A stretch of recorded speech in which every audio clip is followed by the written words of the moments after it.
안녕하십니까? 좋은 아침입니다.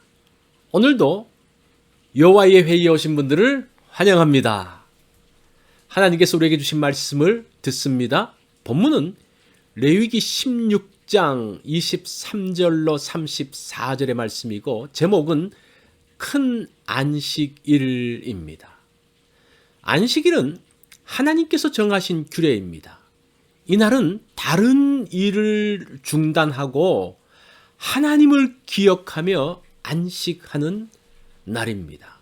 31절 말씀을 보면 이는 너희에게 안식일 중에 안식일인 즉 너희는 스스로 괴롭게 할지니 영원히 지킬 규례라.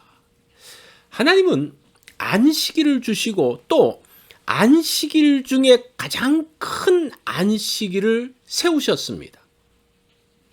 큰 안식일은 매년 7월 10일, 이거는 유대 달력으로 이야기하는 겁니다. 그때 드리는 속죄일의 절기 안식일입니다. 속죄일은 유월절을 기념하는 절기에서 6개월이 지난 시점입니다.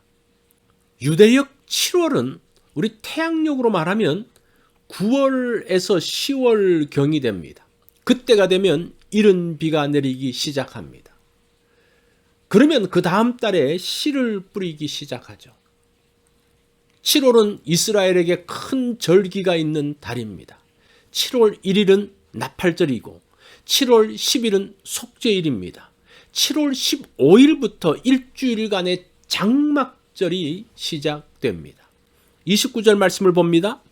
너희는 영원히 이 규례를 지킬지니라. 일곱째 달 곧 그 달 10일에 너희는 스스로 괴롭게 하고 아무 일도 하지 말되 본토인이든지 너희 중에 거류하는 거류민이든지 그리하라고 합니다.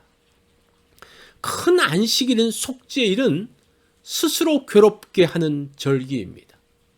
스스로 괴롭게 한다는 것은 금식과 결부되어 있습니다. 또는 자기 성찰과 기도를 비롯한 회개와도 관련됩니다. 속죄일에 성소에서는 대제사장이 백성의 죄를 위해서 제사를 드림으로 죄를 속죄합니다. 사실은 그것을 위해서 또 필요한 게 있습니다. 그 땅에 거하는 모든 백성들과 함께 거하는 사람들이 드리는 기도가 참된 회개로 만들어집니다. 모든 이스라엘 백성들은 스스로 괴롭게 해야 합니다. 그로 인해서 백성들은 죄에서 벗어나 정결케 됩니다. 속죄일의 절기를 통해 하나님께서는 죄를 미워하신다는 사실을 분명하게 보여주십니다. 죄가 계속되면 이스라엘은 파멸하게 됩니다. 하나님은 속죄일을 통해서 이스라엘이 죄에서 벗어나 정결하게 하심으로 새롭게 만드셨습니다.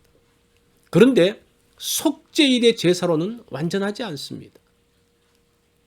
매년 속죄일에 정결케 해야 한다는 것은 효력이 1년밖에 되지 않음을 보여줍니다. 이제 하나님의 어린 양이신 예수 그리스도께서 온 세상의 죄를 위해서 제물이 되셨습니다. 예수 그리스도로 온전한 제사를 드림으로 세상의 죄를 온전히 해결하셨습니다. 이 드디어 더 이상 죄를 위하여 제사 드릴 필요가 없어졌습니다. 그것이 대속죄일에 드리는 제사와 예수 그리스도의 그 속죄의 차이점입니다. 예수님께서 십자가에 죽으실 때에 성전의 휘장이 위에서부터 아래로 찢어졌습니다. 죄인들이 죄의 문제가 해결되면서 하나님께 나아가는 특권을 얻게 되었습니다. 예수 그리스도께서 속죄일을 완성하셨습니다. 예수께서 자신의 몸을 찢으심으로 백성들의 죄 문제를 해결하셨습니다. 이제 누구든지 휘장을 지나 하나님께로 갈 수 있게 되었습니다. 큰 안식일이 있습니다. 그것이 샤바톤이라고 하는데, 이것을 통해서 하나님은 큰 안식을 주십니다. 죄가 있으면 안식이 없습니다. 이날에 하나님은 모든 죄를 사하여 주십니다. 모든 부정한 것들을 씻으시고 정결케 하십니다. 백성들과 나라, 성소가 모두 정결케 되었습니다. 절기는 절기로 끝나지 않습니다. 절기를 통해 이루고자 하는 것이 있습니다. 하나님은 홀로 거룩히 계시지 않고 그의 백성들과 함께 거룩하기를 원하십니다. 거룩한 당신의 백성들과 함께 살기를 원하십니다. 나와 함께 하기 원하시는 하나님을 바라봅니다.